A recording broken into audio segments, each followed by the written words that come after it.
How was your Friday? Let me tell you what I did on Friday. Came to work, started writing scripts for Media Buzz about the number of women who have made accusations of sexual misconduct against Donald Trump, which he, of course, vehemently denies as a bunch of horrible lies and is blaming the media for carrying and trumpeting these accounts. And then, just as I was getting ready to go on Happening Now, about 10 minutes before, I get an email and I click to the Washington Post website, and there is a video and a story about a new woman who has a similar allegation back in the 1990s. This woman says she was seated next to Donald Trump at a nightclub, didn't even look at the guy, didn't know who it was. Suddenly she felt a hand up her skirt, this woman says. And by the time that Trump took the stage at a rally a little bit later, he actually referenced this report and added it to his list of denials. And then went back to my desk, and so this is maybe an hour later, and on another channel whose initials are MS, noticed, and Fox later carried it as well, I noticed that there was a woman with Gloria Allred, the celebrity lawyer who often represents women with charges of sexual misconduct or rape or sexual harassment, and she was telling the tale. This is a former celebrity apprentice contestant, how she tried to get a job with Donald Trump, and according to this woman's account, he had tried to kiss her, and he had groped her, and she still tried to get a job, and then he blew her off and all of that.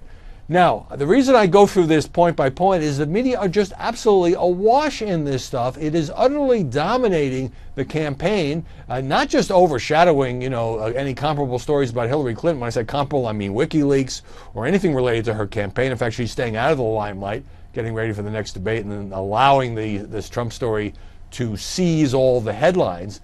But it's really dominating just about any other kind of news. Now, it's my feeling that if you've got women who are willing to be on the record, on camera, if they provide the names of any friends or neighbors or family members that they confided in at the time to show some corroboration, that these are legitimate stories to pursue in the wake of Trump saying in that Access Hollywood tape that he now dismisses as locker room talk that he groped women, but he says that was an exaggeration. Here are women saying, in my case at least, it was not an exaggeration. At the same time, there is something troubling, to me at least, about all of the relentless attention this is getting and all of the white-hot focus on it, and all the women who have chosen to come forward only in the final weeks. Now, I understand women not wanting to talk at the time. They don't want to be fired. They don't want all the attention. They don't want to be attacked. I'm not questioning their motives in any way.